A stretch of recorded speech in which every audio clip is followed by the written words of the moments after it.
friend of mine told me, Windows is shit, mate.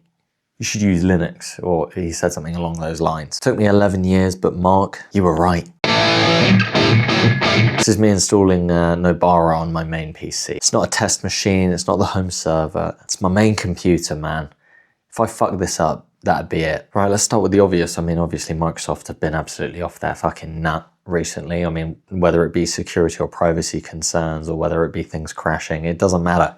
They have been dropping the ball for years now. Whether it's the forced updates, the ads creeping into the start menu, Copilot being shoved in your face, it started to feel less like my machine and started to feel more like a vessel for their advertisement. Now, I'm not going to stand here and tell you that I've gone off grid, because, you know, I still use Google, I still use Gmail, still use YouTube. They've already got my data. I just wanted to slow that down a bit, you know, have just a little bit more control. Now we have it.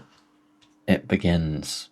And honestly, part of this is just, I wanted to do it for the last like 6 months to a year. So I think I was too comfortable on Windows maybe. So if I'm leaving Windows, what am I moving to? Linux isn't just one thing. Linux is essentially an open source operating system. You know, Microsoft owns Windows, Apple owns macOS. Linux is for the people. These are called distributions. You know, and I read some of the forums and I watched YouTube videos and I was figuring out which distro to use.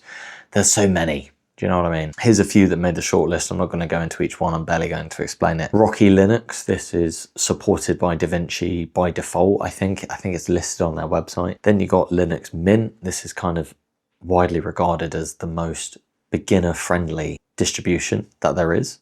I have no idea. Everything kind of works out of the box. And then there's Nobara, and this one's made by a guy named Glorious Eggroll, who is the same guy who makes a compatibility layer for Steam for gaming on Linux. How great is that? And it also comes with installation and drivers and things for DaVinci. If I couldn't get this working, I'd pivot to a new distro, because I need that to work. I need video editing. It's a non-negotiable for me. So Nobara actually has this welcome screen, and if you install DaVinci from the screen, it just works. You know, everything just downloads out of the box. In the process of finding out what drivers and things make it work better / work at all, now it uses my AMD GPU to encode and render, which it wasn't doing before. You know, maybe I should have known. But then there's gaming.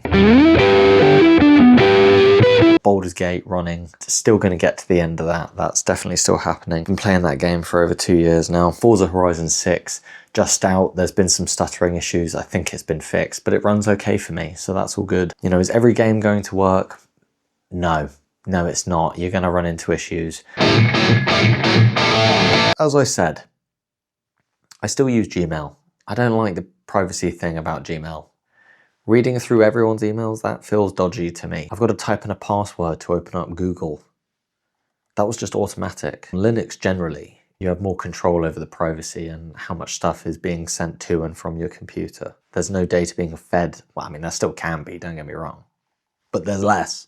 11 years after Mark told me to switch to Linux, and was he right? Yeah. Now, but if you're frustrated with Windows but you still want a game, it can work. You might run into some bugs, but it's not the end of the world, do you know what I mean? And Mark, if you ever see this, cheers, mate.